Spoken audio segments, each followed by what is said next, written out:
under the blistering sun of Texas. A young girl stood barefoot on the wooden platform, her wrists bound by rusted iron. The crowd stared at her like they were choosing livestock. The auctioneer grinned. Sweat ran down his neck. Even 4 years after the Civil War ended slavery, shadowy auctions like this still thrived in hidden barns, where desperate folks were sold off like old debts to evade the law. Next one, 17, no husband, no family. Been sold 3 times already. Won't talk, won't work. $5 to start. In a time when folks valued strong backs for farm labor, a silent girl like her seemed useless, too broken by the war's aftermath to fetch more than a few coins. No one spoke. A man in the front spat in the dirt. Not worth a single dime. The girl's name was Lena Cartwright. Her dress hung in tatters, dust clinging to her skin, her hair stuck to her face, hiding the bruise on her cheek. She stared at the ground, unmoving. She had stopped crying long ago. Crying never changed anything here. Then a voice, calm, deep, steady. "I'll pay 20. Heads turned. At the back of the crowd, a man in a faded brown coat stood with a handful of crumpled bills. His name was Grant McCade, 56 years old. Gray stubble on his jaw, a man who looked like he hadn't smiled in a decade. The auctioneer blinked. $20, you sure? Mr. Grant nodded once. The gavel slammed down. Sold. Lena didn't move. She didn't even look at him. Grant stepped closer, pulling off his hat. When he saw her face clearly, his heart stopped. That scar, a small crescent on her wrist, 8 years ago. He had wrapped that wound himself. He remembered the little girl hiding behind her father's leg, asking if it would leave a mark. He had told her no. He had lied. The auctioneer shoved Lena forward. Grant caught her before she fell. Her skin was burning hot. She looked up at him for the first time, her eyes green but hollow. He whispered her name. Lena. Her expression didn't change. A flicker crossed her eyes like a half-buried memory from before the war stole everything, but she pushed it down. Folks in her shoes learned fast not to trust old faces. She didn't remember him, or maybe she did, and wished she didn't. Outside, the wind carried the sound of the gavel echoing again. Another life sold, another soul gone. Grant counted his last coins, placed them in the man's palm, and walked away with the girl who hadn't spoken in years. Grant didn't. The dirt road stretched out under a merciless sky. Lena walked a few steps behind him, her chains clinking softly. Every sound reminded him of what he owed. He didn't know if she'd ever understand why he did this. Maybe she never would. But as the barn door slammed shut behind them, he felt the past breathing down his neck. 8 years ago, his father's greed had condemned the Cartwright family. And now, the last piece of that family walked beside him, silent, broken, and alive. The sun dipped lower, dust rose around their feet. Grant knew the ghosts of that day would follow him until he told her the truth. But how do you ask forgiveness from someone who doesn't even know who you are? The road stretched for miles, dust rising under the horses' hooves. Right after they left the barn, Grant stopped the horses, pulled a key from his pocket, and unlocked her chains. No one should wear these in a free country, he muttered, thinking of the Union soldiers' promises after the war. The sun beat down hard, baking the dirt until it cracked. Grant rode slow. The girl behind him on a smaller mare, silent, head bowed, no sound but the steady clink of the chains still locked around her wrist. He could feel her fear like heat. Every time he looked back, she stared at the ground, never at him. They stopped near a big oak tree, its shade the only cool spot for miles. Grant climbed down, tied the horses, and pulled a small canteen from his saddlebag. He walked over, careful not to get too close. "Here," he said softly. She hesitated, watching him like he might strike her. Finally, she reached for it, her fingers trembling. She gripped the canteen tight, her eyes narrowing like she'd seen too many false kindnesses since the war ended, sizing him up before letting her guard drop. She took one sip, wiped her mouth, and then looked straight at him for the first time. Her voice was quiet, but sharp enough to cut through bone. "Guess you got what you paid for," she said. "Do what you want." Grant froze. For a long moment, He didn't breathe. The words stung worse than a bullet. He knelt down slowly, making sure she could see his hands were empty. "I didn't buy you to own you," he said. "I just didn't want to see them sell you again." She let out a bitter laugh, short and dry. "You think that makes it better?" He didn't answer. There was no answer that would sound right. They sat there in the heat, the silence stretching between them. Grant stared at his boots, the dust sticking to the sweat on his hands. "I knew your family," he said finally. "Your father was a good man. I should have done more when they came for him." Lena turned her face away. Her voice was flat.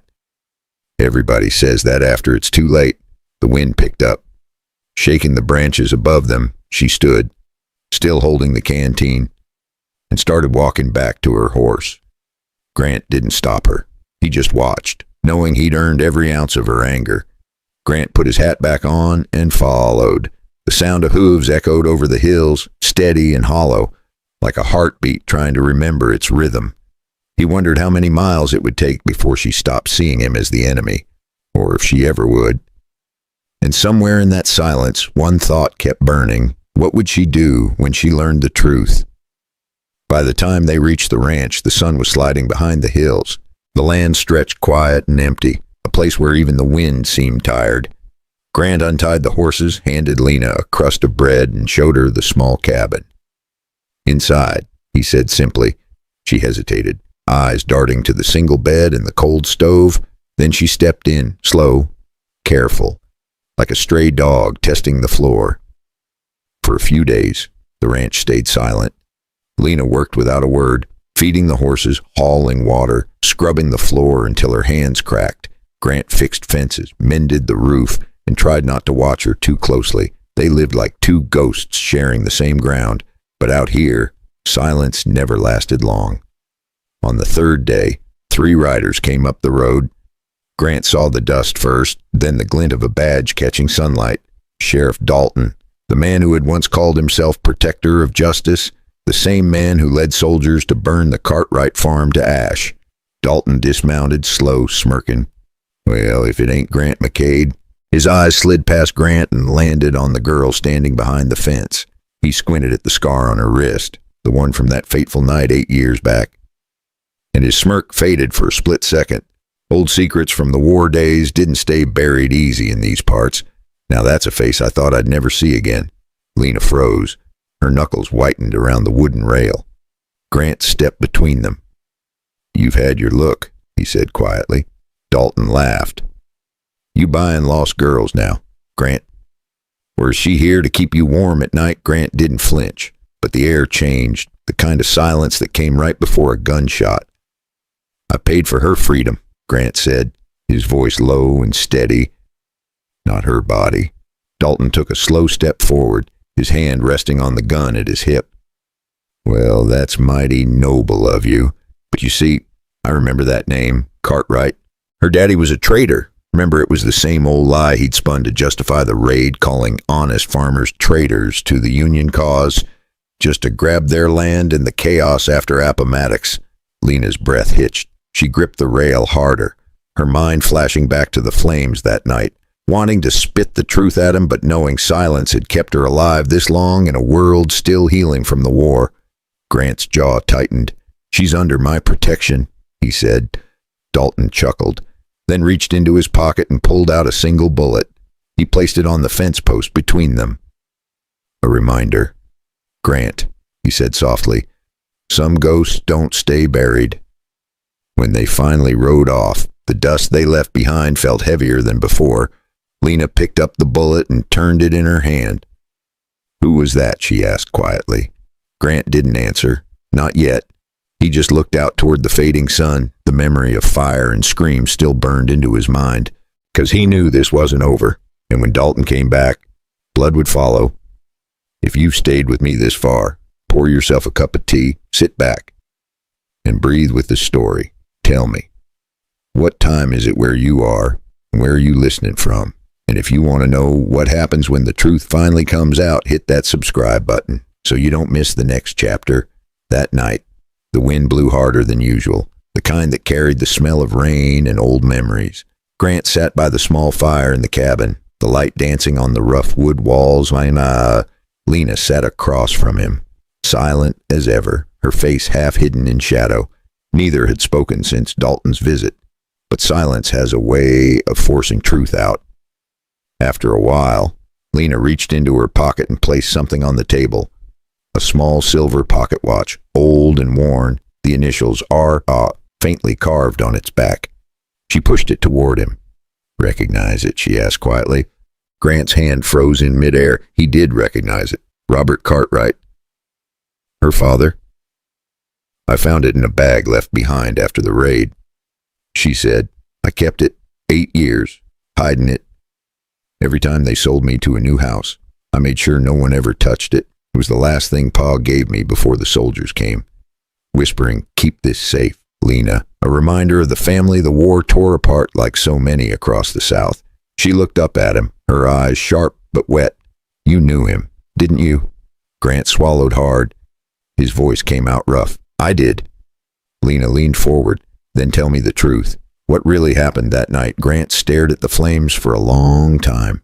They flickered, twisted, like ghosts dancing. He finally spoke, each word slow and heavy. "My father sold out your family for their land after the war. I overheard him telling the soldiers.